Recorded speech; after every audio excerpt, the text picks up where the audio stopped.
नेता प्रतिपक्ष लोकसभा से राहुल गांधी के वक्तव्य को देख सकते हैं। जब भारत के बाहर जाते हैं, भारत की संवैधानिक संस्थाओं पर प्रश्न खड़ा करते हैं, भारत की आस्था पर प्रहार करते हैं, भारत की गुरु परंपरा के बारे में अनर्गल टिप्पणी करते हैं, भारत को अपमानित करने का कोई भी अवसर नहीं चूकते और दुनिया के अंदर भारत को अपमानित करने की सेकी बहारने का काम ये लोग करते हैं। ये लोग जो देश की सुरक्षा के साथ खिलवाड़ करते हैं, इन लोगों से उम्मीद करना कि भारत की सुरक्षा और भारत की समृद्धि के लिए कोई प्रयास करेंगे, ये बेईमानी होगी।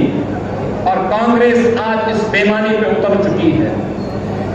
मैं आपसे ही कहने के लिए आया हूं, इन्होंने आजादी के बाद 75 वर्षों में लगातार अपने राजनीतिक स्वार्थों के लिए समाज को आपस में लड़ाने का काम किया।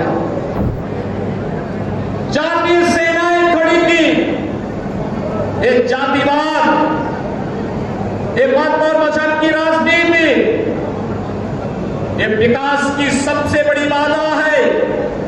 बहनों और भाइयों, अगर हमें विकास करना है, अपने वर्तमान को अच्छा बनाना है, अपने भविष्य को सुखद और उज्जवल बनाना है, तो हमें इन बैरियर्स को पार करना पड़ेगा जो जातिवाद के नाम पर है, मत और संप्रदाय के नाम पर है, जो किसी अन्य कारणों से है।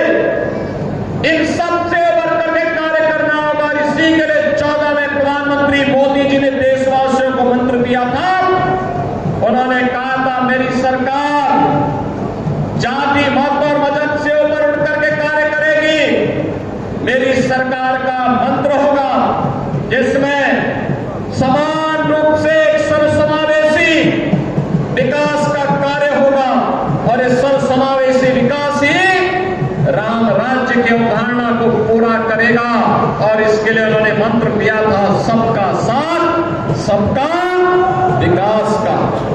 बहनों और भाइयों, याद करिए, कांग्रेस तो आपके पास आएगी, नारा देगी, इन लोग भी आपके पास आएगी, जाति का नारा देगी, विभाजन की नारा देगी। लेकिन मैं पूछना चाहता हूं कांग्रेस और इन लोगों से पूछना चाहता हूं, इन्होंने जब इन्हें सत्ता मिली थी तब क्या किया था? कैसे कैसे नजारे थे इनके समय में? लूट धड़ल्ले ऐसे होती थी, यहां तक कि हिंदू मंदिरों से भी लोग पैसा ले लेते थे।